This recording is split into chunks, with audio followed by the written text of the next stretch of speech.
अभी कुछ देर पहले की बात है। एक गली के नुक्कड़ पर दो बच्चे आपस में झगड़ा कर रहे थे। दोनों के हाथ में एक ही फटा पुराना जूस का डिब्बा था। एक दूसरे को धक्का देते हुए वो चीख रहे थे, ये मेरा है। नहीं, मैंने पहले लिया था। आसपास से गुजरने वाले लोग एक नजर उठाकर उन्हें देखते और फिर आगे बढ़ जाते। किसी के पास इतना वक्त नहीं था कि रुककर बच्चों को समझा सके। एक औरत पास से गुजरते हुए धीरे से बोली, पता नहीं इनके माँ बाप कहाँ मर गए हैं। और फिर अपने हाथ में मौजूद खाने का डिब्बा किसी और के दरवाजे पर रखकर वापस मुड़ गई।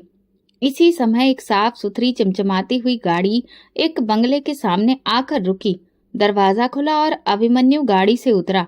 वाइट शर्ट पर ग्रे रंग का कोट और पैंट पहने। जैसी चमक उसकी आंखों में थी वैसी ही चमक उसके चेहरे पर भी थी। वो 4 साल के बाद अमेरिका से भारत लौटा था।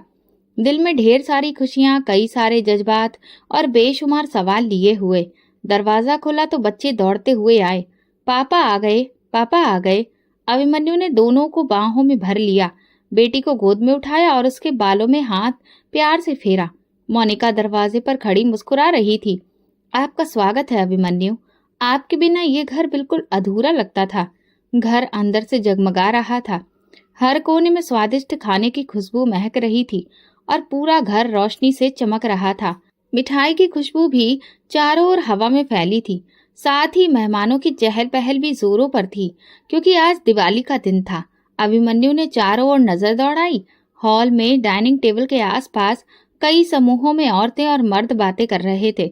उन सबके बीच से उसकी नजर गुजर गई, लेकिन किसी चेहरे पर उसकी नजर ठहर ना सकी, क्योंकि वहां वो इंसान नहीं था जिसे वो बरसों से याद करता आ रहा था।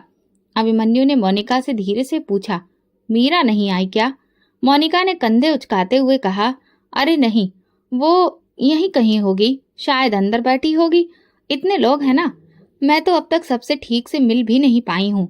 आप पहले सबसे मिल तो लीजिए। अभिमन्यु ने बात टाल दी, मगर उसके दिल में एक अजीब सी बेचैनी उभरी। वो सोचने लगा, क्या सच में मीरा यही है? 4 साल की दूरी के बाद भी आज वो मेरे सामने नहीं आई। क्या वो मुझसे नाराज है या फिर कोई और बात है? दिवाली की बधाइयों के बाद एक एक करके सब मेहमान घर से जाने लगे। अभिमन्यु ने इधर उधर फिर से मीरा को ढूंढा और मोनिका से पूछा, मुझे तो मीरा अभी तक कहीं दिखाई ही नहीं दी। मोनिका ने चेहरा मोड़कर कहा, पता नहीं, शायद आ नहीं सकी होगी। वैसे भी दिवाली का मौका है, इंसान अपने घर में ही व्यस्त रहता है। थक गई होगी, बाद में बात कर लेंगे। अभिमन्यु चुप हो गया, मगर उसके दिल की तड़प बढ़ गई। ये वही मीरा थी जिसने 4 साल पहले जब अभिमन्यु अमेरिका जा रहा था, दरवाजे पर खड़े होकर कहा था, भाई मत जाओ, मैं अकेली हो जाऊंगी। वो बहुत रोई थी और अभिमन्यु के दिल में उसकी मासूम आंखों की तस्वीर बस गई थी। जब भी अभिमन्यु त्योहारों पर मोनिका को पैसे भेजता, वो खास तौर पर कहता, ये मीरा को भी दे देना। मोनिका कहती, हाँ दे दिए। बहुत खुश हुई थी, तुम्हें याद कर रही थी। उसकी आंखों में एक सुकून आ जाता। वो कई बार मोनिका से कहता कि तुम मेरी बहन से मेरी एक बार बात करवा दो, लेकिन कभी ऐसा मुमकिन नहीं हो पाया। कभी मोनिका के पास वक्त नहीं होता तो कभी मीरा मना कर देती। अभिमन्यु ने मोनिका से ये भी कहा था कि वो एक फोन खरीद कर मीरा को दे दे, लेकिन मोनिका ने बताया ये बात मीरा के पति को बिल्कुल भी बर्दाश्त नहीं है। पैसे तो जैसे तैसे मैं चुपचाप दे देती हूँ, लेकिन फोन को छुपाना बहुत मुश्किल है। बेचारा अभिमन्यु बस महसूस करता रह जाता।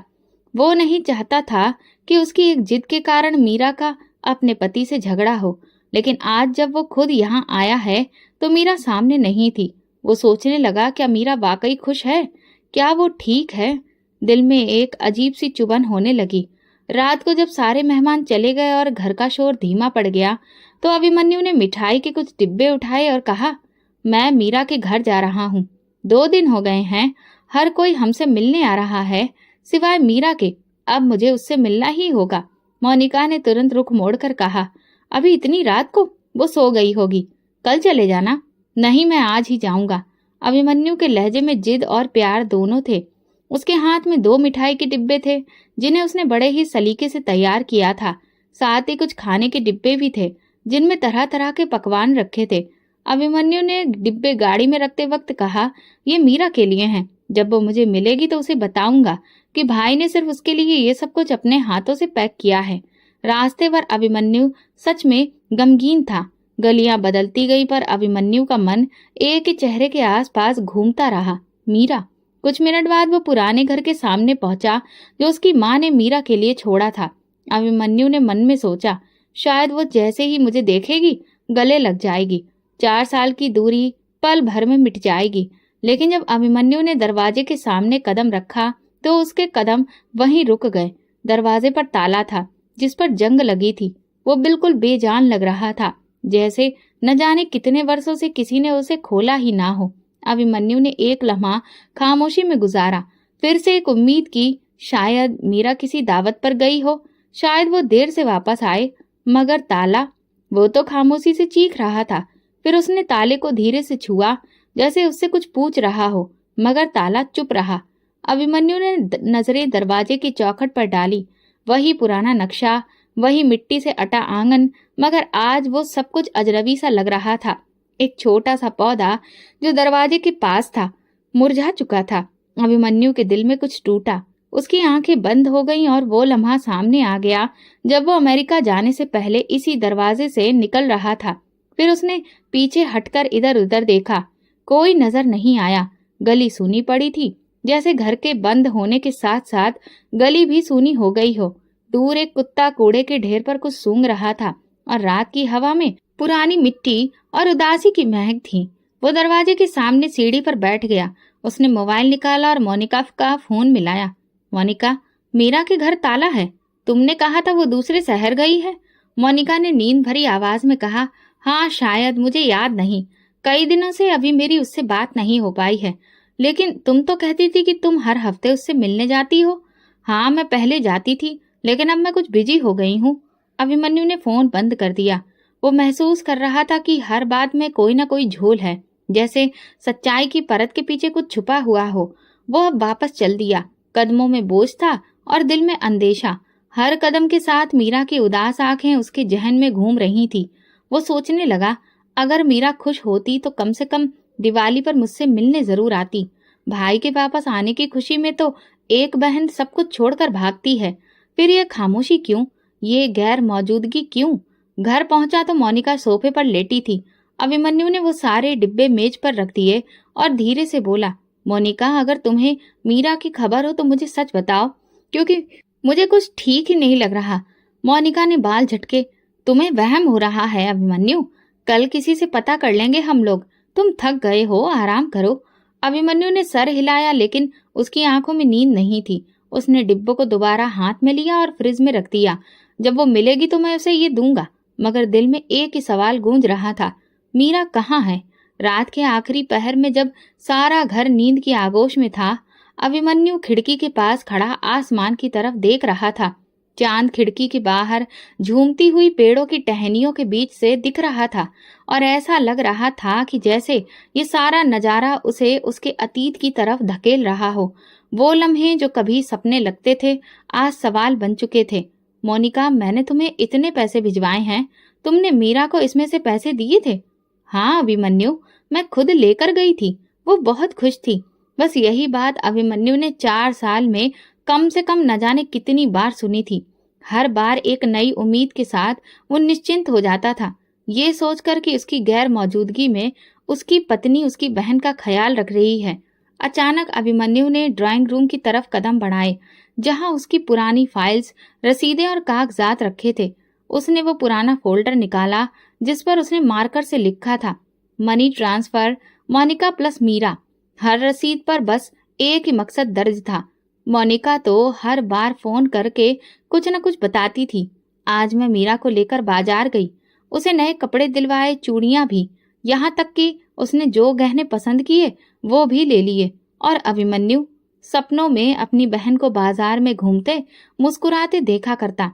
अब उन सारी रसीदों को देखते हुए वो उन्हें हाथ में लिए जमीन पर बैठ गया।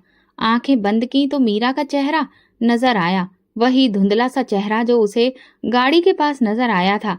वो चेहरा जो किसी लाचार इंसान के एहसास में नजर आता है। अगर उसे वो पैसे मिल रहे होते तो वो इस हाल में क्यों रह रही होती? अगर वो बाजार जाती तो उसकी आंखों में इतनी उदासी क्यों होती? अभिमन्यु का दिल डूबने लगा। जैसे जैसे वो रसीदें देखता गया, अंदर एक गहरी तकलीफ बुनती गई। अगली सुबह अभिमन्यु बहुत खामोश था। बच्चों ने गले लगाया, खुशी से बातें की, मगर उसका दिल किसी और ही दुनिया में था। नाश्ते की मेज पर मोनिका पहले से ज्यादा व्यस्त थी। वो कहने लगी, अभिमन्यु, सब कुछ कितना अच्छा रहा ना। सब लोग बहुत तारीफ कर रहे थे। अभिमन्यु ने नरमी से कहा, मोनिका, एक बात पूछूं? हाँ जरूर। मीरा को जो भी पैसे मैं भेजता था, तुम क्या सच में उसे देती थी? मोनिका कुछ लम्हे चुप रही, फिर बोली, ये कैसा सवाल हुआ? तुम्हें मुझ पर शक है? नहीं, बस सवाल था, क्योंकि वो मुझे अब तक मिली ही नहीं और उसके घर का हाल देखकर दिल परेशान है। मोनिका ने नाराजगी से कहा, अभिमन्यु, मैं तुम्हारी पत्नी हूँ, कोई अजनबी नहीं। अगर तुम्हें मुझ पर भरोसा नहीं तो फिर फायदा क्या है? बात सिर्फ भरोसे की नहीं है, बात मीरा की है, मेरी बहन की। मैं जानना चाहता हूँ कि कहीं वो हमारी लापरवाही का शिकार तो नहीं हो गई। मोनिका तुरंत तुनक कर किचन में चली गई। अभिमन्यु ने बात आगे नहीं बढ़ानी चाहिए, मगर उसके दिल में एक और आग भड़क चुकी थी। उसी दिन शाम को अभिमन्यु की मुलाकात एक पुराने जानने वाले से हुई, जो मीरा के मोहल्ले के पास ही रहता था। यार, मीरा का हाल क्या है, कुछ पता है? तुम तो उसी गली में रहते हो ना? अभिमन्यु ने पूछा। वो शख्स थोड़ा सा झिझका, फिर बोला, अभिमन्यु भैया, सच पूछो तो काफी अरसे से मीरा दीदी को नहीं देखा। उनके पति के देहांत के बाद उनके हालात काफी खराब हो गए थे। क्या? पति का देहांत? ये सुनते ही अभिमन्यु का दिल धड़क उठा। हाँ, उनका पति एक बीमारी का शिकार हो गया था। धीरे धीरे कमजोर होता चला गया और कुछ महीने पहले ही उसकी मौत हो गई। उसके बाद मीरा दीदी घर से निकल गई। कहाँ गई पता नहीं। मोहल्ले वालों का कहना है कि शायद उन्हें घर से निकाल दिया गया था। अभिमन्यु के कदमों तले से जमीन निकल गई। वो शख्स जाते जाते कह गया, कभी कभी तो मैं सोचता हूँ कि इतनी शरीफ लड़की और उसका ऐसा हाल। किसी ने तो उसका हक मारा है। रात को अभिमन्यु की आंख नहीं लग सकी। मीरा की वो आंखें, वो रसीदें, वो खाने के डिब्बे, सब एक साथ उसकी आंखों के सामने घूम रहे थे। वो धीरे से बड़बड़ाया, मैंने अपनी बहन को मोनिका के भरोसे छोड़ा था, मगर शायद वो भरोसा धोखा बन गया और उसी पल उसे यकीन हो गया कि मीरा तक ना तो पैसे पहुंचे, ना उसका प्यार, ना ही सुरक्षा। क्योंकि जिस तरह से मोनिका ने उसके पति की मौत की बात छुपाई थी, उससे साफ हो गया था कि उसकी बहन तक एक पैसा भी नहीं पहुंचा। 3-4 दिन गुजर चुके थे। अभिमन्यु हर शाम शंभू की मिठाई का डिब्बा लेकर मीरा के दरवाजे पर जाता, कुछ लम्हे रुकता, ताला देखता और खामोशी से लौट आता, जैसे कोई उम्मीद बाकी हो कि शायद आज वो दरवाजा खुले, शायद आज मीरा अंदर से बाहर आवाज दे, भैया आप आ गए। मगर हर बार वही ताला, वही सन्नाटा, वही सवाल जो दिल को चीरते ही जा रहे थे। फिर अभिमन्यु ने फैसला किया कि अब ये खेल खामोशी से नहीं खेला जाएगा। अब उसके दिल में जो गुस्से की आग जल रही थी, वो और भड़क चुकी थी और हर गुजरा लम्हा उसे अंजाम की तरफ धकेल रहा था, जिससे वो डरता था। शाम की हल्की रोशनी में अभिमन्यु दोबारा मीरा के घर के सामने खड़ा था। दरवाजे रोज की तरह बंद था, मगर आज उसकी नजर जंग लगे ताले पर नहीं, बल्कि आसपास की दीवारों पर थी, जिन्होंने महीनों से इस बंद दरवाजे को देखा था। उसने दाईं तरफ वाले घर की घंटी बजाई। कुछ देर के बाद एक अधेड़ उम्र की औरत दरवाजे पर आई। नमस्ते बहन जी, मैं अभिमन्यु हूँ, मीरा का भाई। वो औरत चौंकी, फिर चेहरे पर संजीदगी छा गई। जी, मैं पहचान गई, काफी साल हो गए आपको देखे हुए। दरअसल मैं अमेरिका में था, 2 दिन पहले ही वापस आया हूँ। मीरा के घर आ रहा हूँ, लेकिन हर रोज यहाँ ताला ही देखता हूँ। आपको कुछ पता है कि वो कहाँ गई है? औरत ने ठंडी सांस ली, फिर कहा, ये घर तो कई महीनों से बंद है। कई महीनों से? अभिमन्यु की सांस रुक गई। जी, पहले तो कभी कभी घर में रोशनी नजर आ जाती थी, मगर पिछले 8-9 महीनों से यहाँ कोई आया ही नहीं। लेकिन वो रहती कहाँ है? उसका पति, बच्चा? ये सुनते ही उस औरत का लहजा और भी गंभीर हो गया। उसका पति तो बहुत कमजोर और बीमार था। 2 साल पहले सुना कि वो मर गया। मीरा कुछ दिन बाद घर से चली गई। किसी ने कहा उसे निकाल दिया गया, किसी ने कहा वो खुद ही चली गई। अब सच्चाई क्या है ये तो भगवान ही जानता है, मगर इतना जरूर है कि वो अब यहाँ नहीं रहती। अभिमन्यु की आंखें फटी की फटी रह गईं, जैसे यकीन ही नहीं हो रहा था कि जो कुछ वो सुन रहा है वो सच हो सकता है। आपने मोनिका को कभी यहाँ आते देखा? मेरी पत्नी को? वो औरत हिचकिचाते हुए बोली। शुरू में आती थी कभी कभार, मगर पिछले 2 साल से तो एक बार भी नहीं दिखी। अभिमन्यु का दिल डूबने लगा। वो खामोशी से वापस लौटा, जैसे कोई हारा हुआ सिपाही मैदान से लौट रहा हो। घर पहुंचकर अभिमन्यु ने मोनिका को बुलाया। मोनिका, सच सच बताओ, मेरी बहन कहाँ है? मोनिका चौंक कर बोली, मैंने तो कहा था ना कि वो शायद दूसरे शहर चली गई हो। शायद या पूरे यकीन से? अभिमन्यु, तुम मुझ पर शक कर रहे हो? नहीं, मैं सिर्फ अपनी बहन को ढूंढ रहा हूँ। वो जिस घर में रहती थी वो महीनों से बंद है। लोग कहते हैं वो चली गई। किसी ने कहा कि उसे निकाल दिया गया है, और तुम मुझसे कह रही हो कि वो शायद किसी और शहर चली गई और उसके पति की मौत हो गई। ये बात तुमने मुझे बताना जरूरी नहीं समझा? ये सुनते ही मोनिका ने अपनी नजरें चुरा ली। देखो अभिमन्यु, मैं तुम्हें ये बात इसलिए नहीं बता पाई क्योंकि खुद मीरा ने मना किया था। उसने कहा था कि ये बात अपने भाई को मैं नहीं बताना चाहती, वरना वो वहाँ देश में अकेला है, वो बहुत ज्यादा परेशान हो जाएगा और मेरी खातिर सारा काम छोड़कर वापस आ जाएगा। उसकी दी हुई कसम की वजह से ही मैंने ये बात छुपाई। अभिमन्यु ने कहा, ठीक है, मैं तुम्हारी बात मान लेता हूँ, लेकिन इतने महीनों से मेरी बहन कहाँ है ये तो बताओ। मोनिका बोली, अभिमन्यु, तुम ये सब कुछ क्यों पूछ रहे हो? तुम्हें अपने घर पर ध्यान देना चाहिए। तुम्हारा खुद का भी तो घर बार है, बच्चे हैं। नहीं मोनिका, मुझे अपनी बहन पर भी ध्यान देना है, क्योंकि वो अब तक मुझे नहीं मिली है। जब 4 साल पहले मैं उसे यहाँ से भेज रहा था तो वो बस एक ही बात कह रही थी, भैया मत जाओ, और मैं चला गया। आज जब वापस आया हूँ तो ना वो है ना उसकी कोई खबर। मोनिका चुप हो गई। अभिमन्यु को लगा जैसे उसकी खामोशी एक लंबे समय से टूट ही नहीं रही है। देर रात तक अभिमन्यु कमरे में चुपचाप बैठा रहा। मोबाइल सामने रखा था, मगर मोनिका की तरफ से कोई सफाई नहीं आई। वो धीरे से बड़बड़ाया, मीरा, अगर तुमने मुझे कुछ नहीं कहा तो शायद तुम मुझसे नाराज हो, या शायद तुम मजबूर हो, या शायद तुम चीखना चाहती थी मगर तुम्हारे पास आवाज ही नहीं थी। अभिमन्यु की आंखों में नमी थी और दिल में एक डर कि कहीं वो आवाज हमेशा के लिए खामोश ना हो गई हो। सुबह का वक्त था। अभिमन्यु ने सारी रात जाग कर गुजारी थी। मोनिका नाश्ते की मेज पर व्यस्त थी। अचानक अभिमन्यु ने कहा, मुझे सब जानना है मोनिका, मीरा कहाँ है? पहले तो मोनिका के होठों पर मुस्कुराहट आई, फिर वो चेहरे पर मासूमियत सजाकर बोली, मैं तो पहले ही कह चुकी हूँ कि वो दूसरे शहर चली गई है। शायद तुम्हें यकीन नहीं अभिमन्यु, और मैं इतना यकीन से नहीं कह सकती क्योंकि मेरा उससे कोई खास मिलना जुलना नहीं हो पाया था। लेकिन तुमने तो कहा था कि तुम हर बार उसे पैसे देकर आती हो, तो तुम्हें तो सब पता होना चाहिए। मोनिका ने कहा, अभिमन्यु, तुम ये जांच पड़ताल क्यों कर रहे हो? मैं तुम्हारी पत्नी हूँ, कोई मुजरिम नहीं। तो फिर मुजरिम जैसा बर्ताव क्यों कर रही हो? अभिमन्यु की आवाज पहली बार तेज हुई। मैं 4 दिन से मीरा को ढूंढ रहा हूँ और तुम बस एक ही बात दोहरा रही हो कि शायद वो दूसरे शहर गई हो। तुम्हें मालूम है वो कहाँ है या नहीं? सब बताओ। मोनिका की आंखों में एक लम्हे को हिचकिचाहट सी झलकने लगी। फिर वो बोली, मैंने जो कहा वही सच है। तुम्हें मेरी हर बात पर शक क्यों हो रहा है? क्योंकि तुम्हारी हर बात में डर है, और अब मैं ये झूठ और नहीं सुनना चाहता। मोनिका तुरंत बोली, अच्छा, तो अब तुम मुझे झूठा कहोगे? तुम्हें अगर अपनी बहन से इतना ही प्यार था तो 4 साल पहले उसे छोड़कर क्यों गए थे? तुम तो वहां अमेरिका के मजे ले रहे थे और मुझे यहाँ मीरा के पीछे लगा दिया। अभिमन्यु का दिल घबरा गया। मैं अमेरिका में था, मगर हर महीने उसके लिए पैसे भेजता था, खर्चे के लिए रकम देता था, सिर्फ इसलिए कि वो इज्जत से जिंदगी जी सके। और तुमने हर बार कहा कि तुमने जाकर उसे पैसे दिए हैं। क्या वो सच था? मोनिका ने मुंह फेर लिया। मुझे याद नहीं कौन सी रकम। तुम हर बात का हिसाब क्यों मांग रहे हो?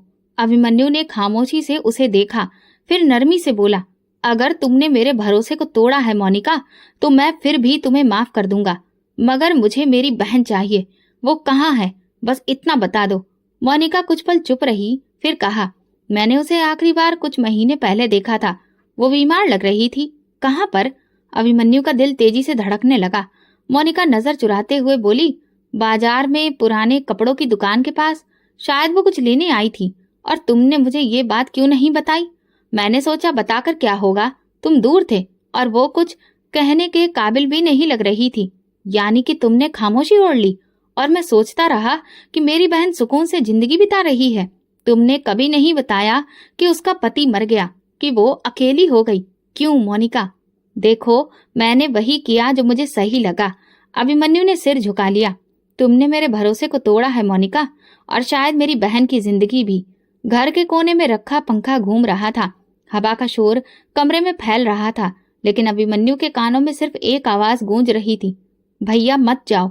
वो उठा, कमरे से बाहर निकला और खुद से बोला, अगर मोनिका मुझे नहीं बताएगी तो मैं खुद उसे ढूंढ लूंगा, लेकिन अब ये तलाश रुकेगी नहीं, चाहे मुझे शहर के हर कोने में जाना पड़े।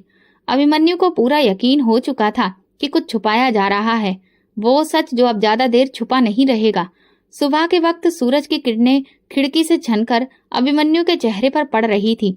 अभिमन्यु को अचानक एक आवाज ने चौंका दिया। वो एक घंटी की आवाज थी। तभी उसकी नजरों के सामने एक मंजर तैरने लगा। 4 साल पहले की बात थी। अमेरिका में रात के 2 बजे का वक्त था। थकान से चूर होकर अभिमन्यु लैपटॉप बंद करने ही वाला था कि मोनिका का व्हाट्सएप कॉल आ गया। अभिमन्यु, एक अच्छी खबर है, मीरा के लिए एक अच्छा रिश्ता आया है। लड़का शरीफ है, कामकाज करता है, लेकिन थोड़ा कमजोर है। अभिमन्यु ने नींद भरी आवाज में पूछा था, तुमने मीरा से बात की है? मोनिका ने जल्दी से कहा, हाँ, उसने भी हाँ कर दी है। अच्छे रिश्ते बार बार नहीं आते।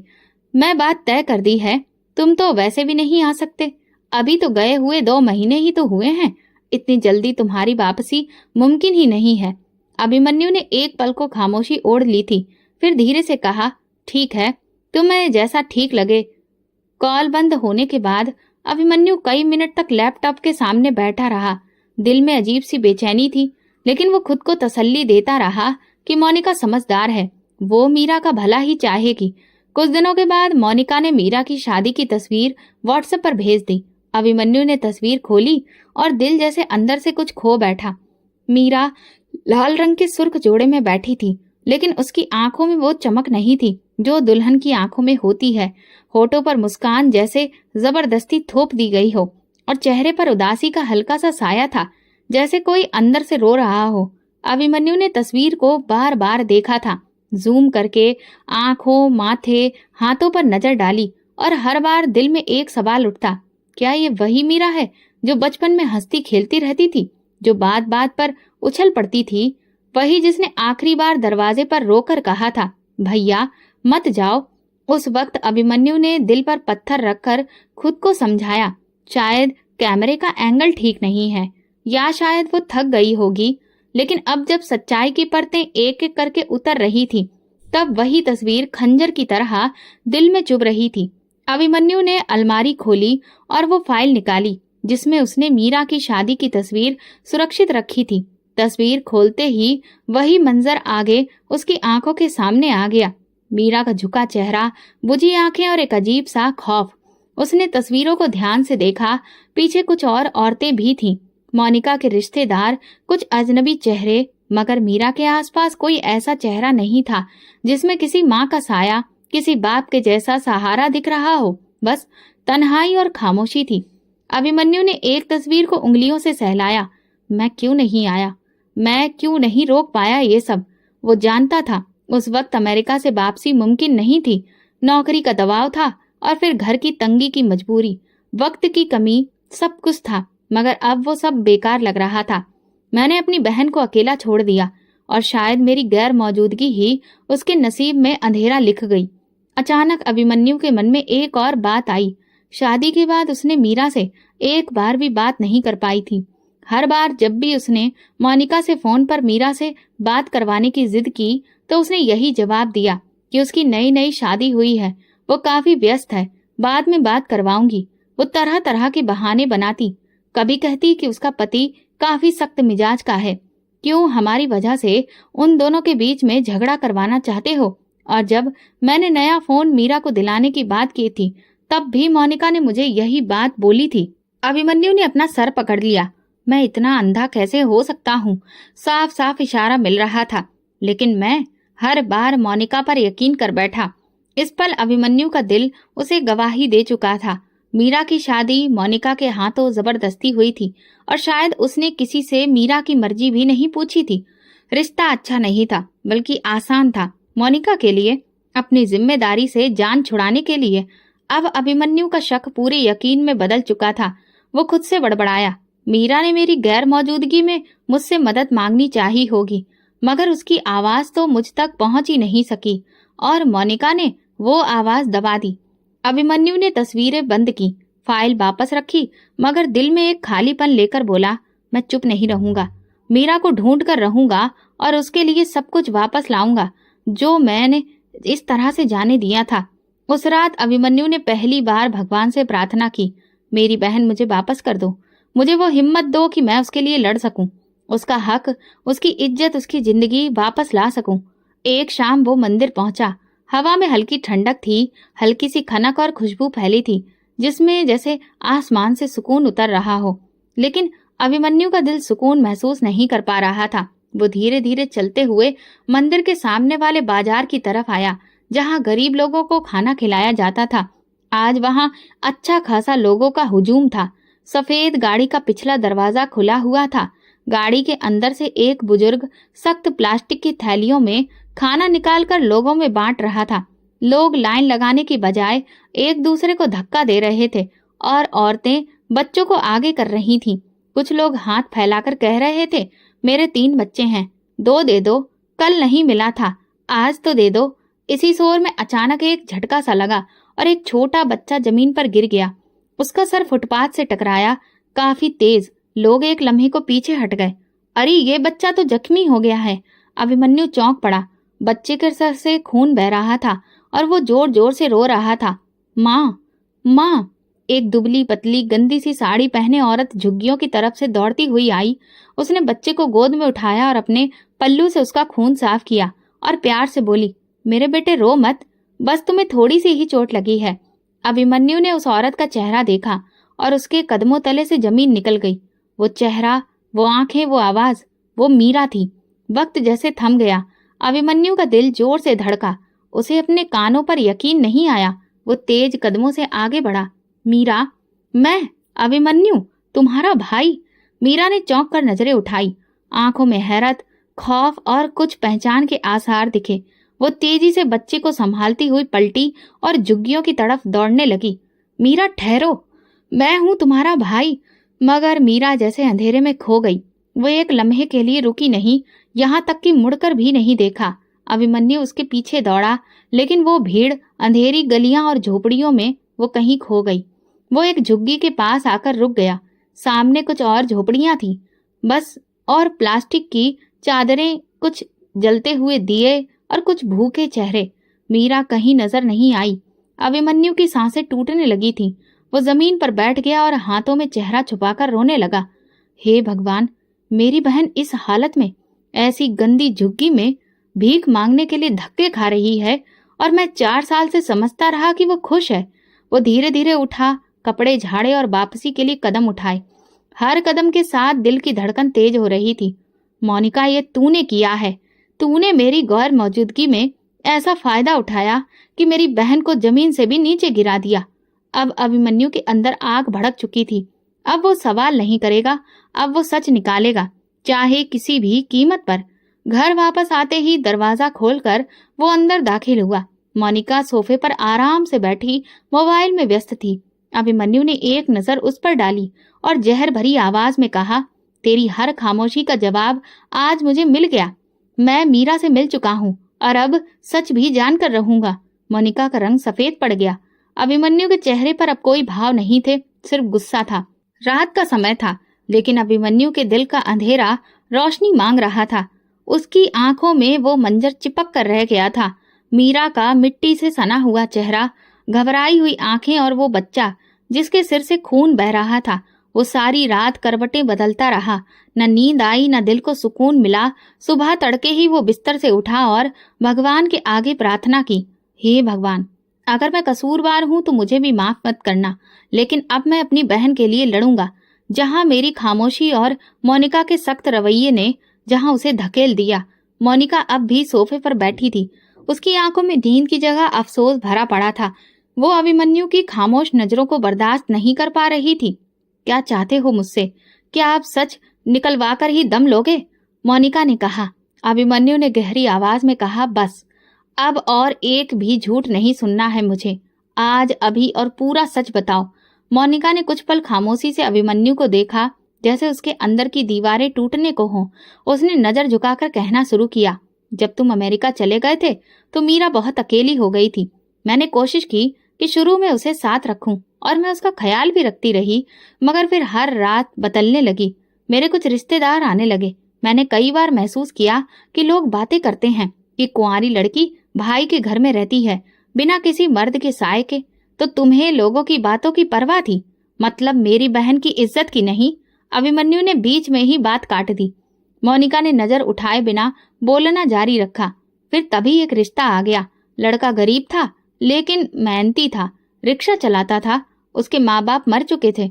मैंने सोचा चलो किसी के घर की ही हो जाएगी, अपनी जिंदगी की हो जाएगी। तुमसे पूछने का वक्त नहीं था। वक्त नहीं था या तुम्हें लगता था कि मैं इनकार कर दूंगा? अभिमन्यु की आवाज में नफरत थी। मोनिका ने आंखें बंद कर ली, जैसे खुद को गहरे पानी में डुबो रही हो। मीरा ने रोकर कहा था कि वो शादी नहीं करना चाहती। उसने मना किया था, मगर मैंने कहा कि ये तुम्हारे लिए बहुत बेहतर है। तुम्हारा भाई बाहर है, वो कुछ नहीं कर सकता, और फिर मैंने जबरदस्ती शादी करवा दी। अभिमन्यु के अंदर जैसे कोई धमाका हुआ। तुमने जबरदस्ती ऐसा किया? वो कराह कर रह गया। मोनिका की आवाज में अब घबराहट थी। मगर कुछ ही सालों में उसका पति मर गया। उसे पैरालिसिस का अटैक पड़ा था। मैंने उससे कहा कि वापस अपनी माँ के घर चली जाओ, मैं तुम्हें नहीं रख सकती। यहाँ मेरे भी बच्चे हैं, मेहमान आते हैं, और एक विधवा, वो भी गम में डूबी हुई। ये मेरी मुसीबत नहीं है। तो तुमने उसे निकाल दिया? अभिमन्यु ने चिल्लाकर कहा। जो तुम्हारे साय में थी उसे तुमने ठोकर मार दी। मोनिका रोने लगी। मुझे समझ ही नहीं आया मैं क्या करती। मैंने जो किया अपनी सहूलियत के लिए किया। अभिमन्यु का चेहरा गुस्से और नफरत से लाल हो चुका था। तुमने उसे एक गरीब फकीर के साथ बांध दिया, फिर जब वो मर गया तो तुमने उसे निकाल दिया और मुझसे कहा कि वो दूसरे शहर चली गई। तुमने मेरे भरोसे को, मेरे रिश्ते को, सब कुछ तार तार कर दिया। अभिमन्यु ने दीवार पर मुक्का मारा। उस बच्ची ने तो कुछ भी नहीं मांगा था, उसे सिर्फ प्यार और अपनापन चाहिए था। तुमने उसे रोड पर खड़ा करके मजबूर कर दिया। मोनिका चुप थी, बस रोती रही और अभिमन्यु टूटता रहा। कुछ पल खामोशी में गुजरे, फिर उसने धीरे धीरे कहा, मैंने उसे लंगर की लाइन में खड़े देखा था, एक बच्चे के साथ जो कि मिट्टी में सना हुआ था। उसकी आंखों में खौफ था। ये वो मीरा नहीं थी जो तुम्हारे साथ रहती थी। ये वो मीरा थी जिसे तुमने बेसहारा और विधवा बना दिया। मोनिका ने अपनी आंखें पोंछी और धीरे से कहा, अभिमन्यु मैं शर्मिंदा हूँ। चुप हो जाओ। तुम्हारी शर्मिंदगी से उसका पेट नहीं भरेगा। उसका बच्चा स्कूल नहीं जा सका और उसकी आंखों से वो खौफ नहीं निकलेगा। तुमने जो किया उसका हिसाब किताब तुम्हें देना पड़ेगा, इस दुनिया में भी और जब दुनिया से जाओगी तब भी। अभिमन्यु उठकर अपने कमरे की ओर चला गया। दिल दिमाग सब बोझ से झुके हुए थे। उसे अब यकीन हो चुका था कि उसकी बहन सिर्फ विधवा नहीं हुई थी, सिर्फ गरीब नहीं हुई थी, वो अपनी ही भाभी के हाथों बर्बाद हो चुकी थी। और अब उसे मीरा के लिए इंसाफ लेना था, चाहे इसके बदले में रिश्ते ही क्यों न टूट जाएं। झुग्गियों का इलाका शहर से थोड़ा हटकर था। तंग गलियां, गंदे नाले, प्लास्टिक की छतों से बनी छतें और मिट्टी और पत्थरों से खड़ी की गई दीवारें। अभिमन्यु के कदम ऐसी जमीन पर कभी नहीं पड़े थे। वो हमेशा साफ सुथरी सड़कों, रोशन दुकानों और खुशबूदार कमरों में ही रहा था, मगर आज वो हर बदबू, हर गंदगी, हर तंग रास्ते को चीरता हुआ सच्चाई के करीब जा रहा था, जिसे बरसों तक उसने नजरअंदाज किया था। उसके हाथ में सिर्फ एक छोटा सा थैला था जिसमें बच्चों के बिस्किट, जूस के डिब्बे और एक सफेद जर्दा रखी थी। वो दिल में बेशुमार प्रार्थनाएं और आंखों में नमी लिए झुग्गियों में दाखिल हुआ। मीरा, अभिमन्यु ने झुग्गी के दरवाजे पर खड़े होकर पुकारा। मीरा, मैं अभिमन्यु हूँ, तेरा भाई। अंदर से कोई जवाब नहीं आया, सिर्फ हल्की सी खांसी की आवाज सुनाई दी। अभिमन्यु ने धीरे से पर्दा हटाकर अंदर झांका। छोटा सा कमरा था। फर्श पर बोरी बिछी थी। एक कोने में झूला पड़ा था जिस पर धूल जमी हुई थी। दूसरे कोने में 2 मिट्टी के प्याले और एक फटा हुआ कंबल था। एक धुंधला सा चेहरा दीवार से टेक लगाए आंखें बंद किए बैठा था। उसका चेहरा बेहद कमजोर, पीला और बेजान था। बाल उलझे हुए, चेहरे पर थकान और बीमारी के साफ आसार थे। उसके साथ एक छोटा बच्चा बैठा था जिसका पेट फूला हुआ और आंखें अंदर को धसी हुई थीं। अभिमन्यु का दिल घबरा गया। मीरा, मीरा ने धीरे से आंखें खोली। कुछ पल अभिमन्यु को देखती रही, जैसे यकीन नहीं आ रहा हो। फिर एकदम उसके होंठों से निकला, भैया, और अगले ही पल वो फूट फूट कर रोने लगी। अभिमन्यु दौड़कर उसके पास आ गया, उसे सीने से लगा लिया। मीरा मेरी बहन, मैं आ गया हूँ, मुझे माफ कर दे, मैंने बहुत देर कर दी। मीरा बच्चों की तरह बिलक बिलक कर रो रही थी। उसके आंसू अभिमन्यु की कमीज भिगो रहे थे और अभिमन्यु के दिल की दीवारें गिर रही थी। भैया, मुझे क्यों छोड़ दिया? मैं अकेली हो गई थी, सबने निकाल दिया, तुम भी नहीं आए। अभिमन्यु की आंखें भीग गईं। नहीं मीरा, मैं तुम्हें कभी नहीं छोड़ना चाहता था। मैं तो समझता रहा कि तुम खुश हो। मोनिका मुझसे कहती रही कि तुम ठीक हो। मैं बेखबर था, मगर अब नहीं, अब मैं आ गया हूँ। बच्चा जोर जोर से रो रहा था। अभिमन्यु ने पहले से जूस निकाला और उसके होंठों से लगाया। बच्चा फौरन उसे पीने लगा, जैसे वो कई दिनों की प्यास से परेशान हो। अभिमन्यु ने मीरा को पानी दिया तो उसके हाथ कांप रहे थे। तुमने कुछ खाया है? अभिमन्यु ने पूछा। मीरा ने इनकार में सिर हिलाया। कल से कुछ नहीं खाया, कोई काम ही नहीं मिला और जो भीख मिली थी वो भी खत्म हो गई। अभिमन्यु के अंदर आग भड़कने लगी। और तुम यहाँ अकेली हो? मीरा ने धीरे से कहा।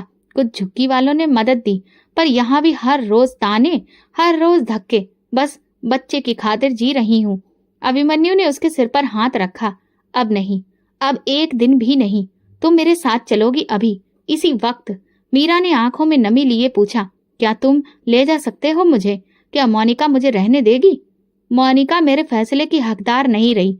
उसे जो करना था वो कर चुकी है। अब मैं अपना हिसाब किताब खुद साफ करूंगा और तुम्हारा हक, तुम्हारी इज्जत, तुम्हारी जिंदगी मैं वापस लाऊंगा। मीरा ने अभिमन्यु का हाथ थामा और पहली बार उसके चेहरे पर एक धुंधली सी मुस्कान उभरी, जैसे बरसों बाद उसे यकीन आया हो कि वो अकेली नहीं रही।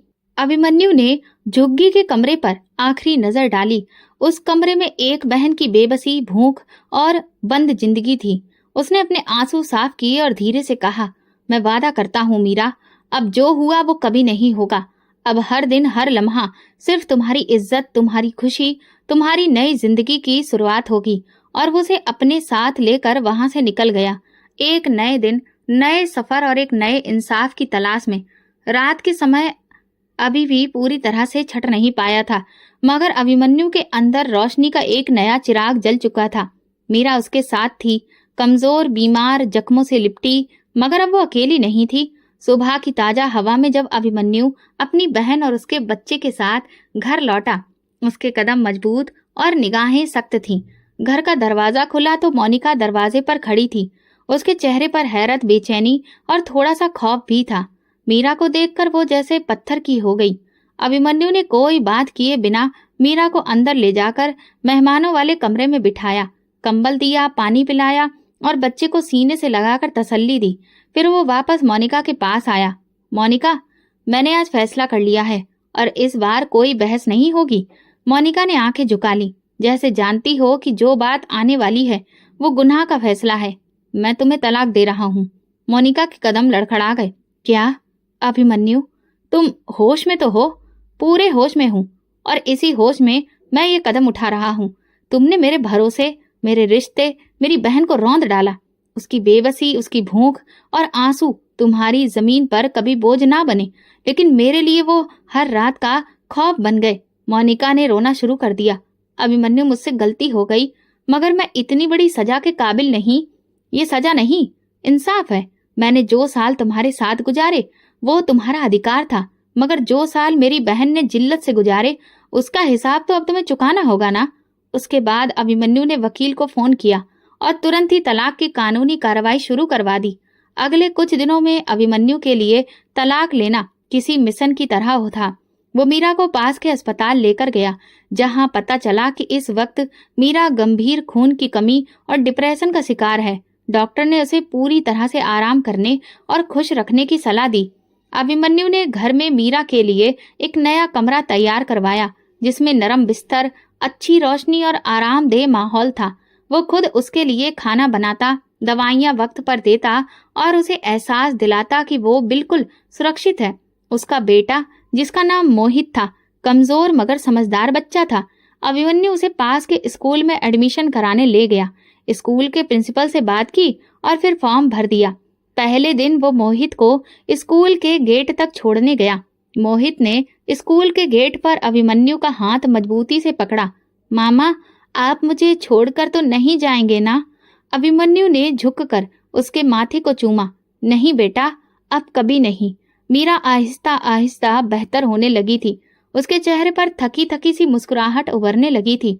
वो अभिमन्यु से बातें करने लगी थी। बच्चे के होमवर्क में हाथ बटाती और शाम को घर के आंगन में बैठकर आसमान को ताकती रहती, जैसे बरसों के बाद उसे ये सुकून मिला हो।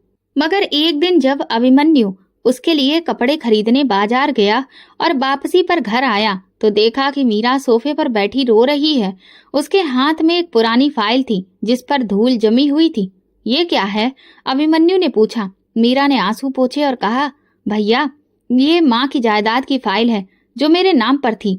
हाँ, वही मकान जिसमें तुम रहती थी। मीरा ने सिर हिलाया। हाँ, लेकिन अब ये फाइल मेरे नाम पर नहीं है। अभिमन्यु चौंक गया। क्या मतलब? जब मेरा पति मर गया और तुम अमेरिका में थे तो एक दिन मोनिका आई। उसने कहा कि मकान की देखभाल बहुत मुश्किल है। कुछ कागजों पर दस्तखत करवा लिए मुझसे। मैंने पढ़ा नहीं, बस साइन कर दिए। अभिमन्यु ने फाइल हाथ में ली। रजिस्ट्री पेपर्स पर साफ साफ लिखा था कि ये मकान मोनिका के नाम पर हो चुका था, जो कि पूरी तरह से फर्जी था। अभिमन्यु का दिमाग घूम गया। उसने तुम्हारा मकान भी अपने नाम करवा लिया? मीरा ने सिर झुका लिया। भैया, मुझे लगा शायद तुमने ही कहा होगा। अभिमन्यु की आंखों में आंसू उतर आए।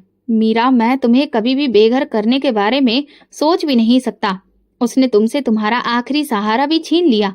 अभिमन्यु को एहसास हुआ कि मोनिका ने सिर्फ मीरा की जिंदगी नहीं चुराई, बल्कि उसका अधिकार और उसके एक अच्छे भविष्य को भी हड़प लिया था। अब ये लड़ाई सिर्फ बहन के भले के लिए नहीं थी, बल्कि उसके अधिकार, उसकी जमीन और उसके वजूद की थी। अभिमन्यु ने मीरा का हाथ थामा। अब जो कुछ तुमसे छीना गया वो सब तुम्हें वापस मिलेगा, मैं वादा करता हूँ। मीरा ने आंखें बंद की और बरसों बाद एक संपूर्ण मुस्कुराहट उसके चेहरे पर उभरी। उसे यकीन था कि उसका भाई अब कभी उसे अकेला नहीं छोड़ेगा। घड़ी की सुइयां धीरे धीरे गहराई में डूब रही थी, मगर अभिमन्यु की आंखों में नींद का नामो निशान नहीं था। मीरा के चेहरे पर सुकून था। बच्चा आराम से सो रहा था और घर में बरसों के बाद एक खामोशी महसूस हो रही थी। लेकिन अभिमन्यु के दिल में तूफान उठ रहा था। वो तूफान जो सच्चाई जानने के बाद सिर्फ खामोश बैठकर नहीं रहता, बल्कि इंसाफ की पुकार बनकर बाहर निकलता है। पहले रसीदें और पुराने दस्तावेज अभिमन्यु के सामने थे और अब शब्दों के पीछे छुपी साजिश को समझने की कोशिश कर रहा था। मीरा की जायदाद की हकीकत सामने आ चुकी थी, मगर अभिमन्यु को एक और शक सता रहा था।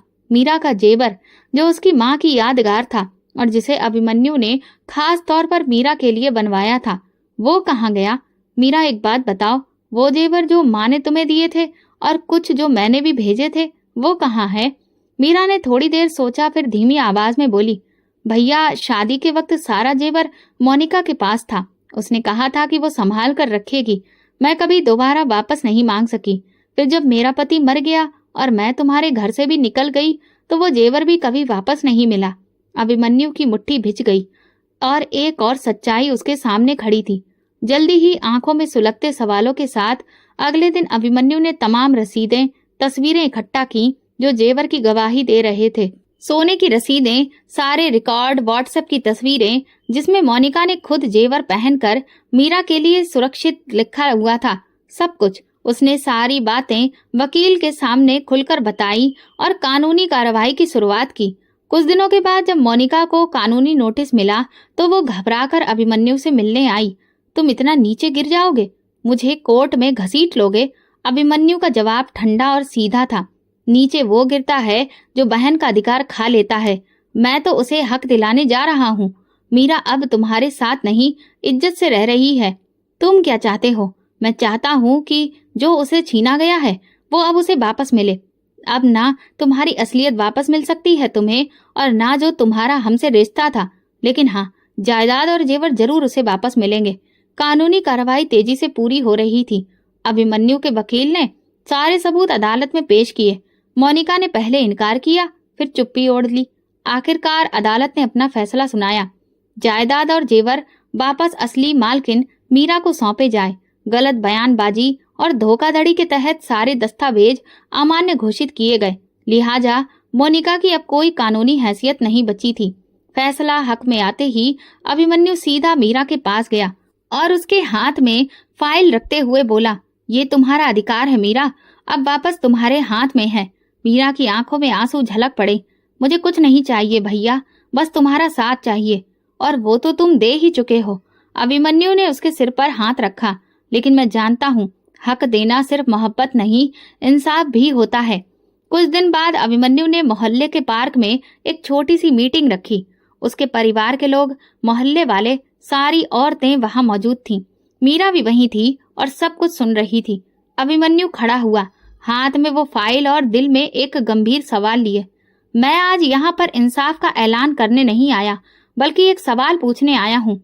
औरत की सबसे बड़ी दुश्मन औरत ही क्यों बनती है? क्या बहन का रिश्ता इतना सस्ता है कि किसी भी जिद या जलन की भेंट चढ़ जाए? क्या एक पत्नी का फर्ज सिर्फ पति की खिदमत करना है, या उसकी गैर मौजूदगी में उसके घर और घरवालों का ख्याल रखना भी उसका धर्म नहीं बनता? सब लोग चुप थे, नजरें झुकाए बैठे थे। मेरी बहन को जमीन पर गिरा दिया गया, झुग्गियों में सोने पर मजबूर किया गया, भीख मांगने की लाइन में खड़ा किया गया, और मैं सोचता रहा कि वो खुश है। क्यों? क्योंकि मेरी पत्नी मुझे ये यकीन दिलाती रही कि सब कुछ ठीक है, मगर सच्चाई ये थी कि उसने मेरी बहन से उसका जेवर, उसका मकान, उसका बचपन, उसका अधिकार, सब कुछ छीन लिया था। अभिमन्यु की आवाज और ऊंची हुई। हम मर्द गलतियां करते हैं, मान लेते हैं और अक्सर माफी भी मांगते हैं, मगर जब औरत दूसरी औरत पर जुल्म करे तो फिर उसका कोई जवाबदेह नहीं होता। क्यों? उसने लम्हे भर को रुक कर सबकी तरफ देखा और फिर धीरे से कहा, मैंने अपनी बहन को पाया है, उसे उसका हक वापस दिया, मगर ना जाने कितनी ही हजारों ऐसी मीरा आज भी धोखे, तानों और नफरतों की भेंट चढ़ रही हैं, सिर्फ इसलिए कि उनकी अपनी ही बहन, भाभी या सास उनकी सबसे बड़ी दुश्मन बन जाती है। दोस्तों, आज अगर आपके घर में भी कोई मीरा है तो उसके लिए वक्त निकालिए। शायद वो खामोश हो मगर टूटी हुई हो, और अगर आप एक औरत हैं तो किसी दूसरी औरत का हाथ पकड़िए, ना कि उसे धक्का दीजिए, क्योंकि औरत का हाथ थाम कर जो रिश्ता बनता है वही असली इंसानियत है। सब लोग खामोशी से उसकी बात सुनते रहे। मीरा की आंखें आंसुओं से भर चुकी थीं, मगर अब वो आंसू दुख के नहीं, खुददारी के थे। भले ही एक कहानी खत्म हो गई थी, मगर एक नई जिंदगी अभी भी शुरू हो रही थी। तो दोस्तों, अगर आपको हमारी ये कहानी पसंद आई हो तो कमेंट करके जरूर बताइएगा। वीडियो को लाइक करिए और ज्यादा से ज्यादा शेयर करिए। अगर आप चैनल पर नए हैं तो सब्सक्राइब जरूर करें और नोटिफिकेशन बेल दबाएं ताकि अगली अपडेट सबसे पहले आपको मिले। धन्यवाद।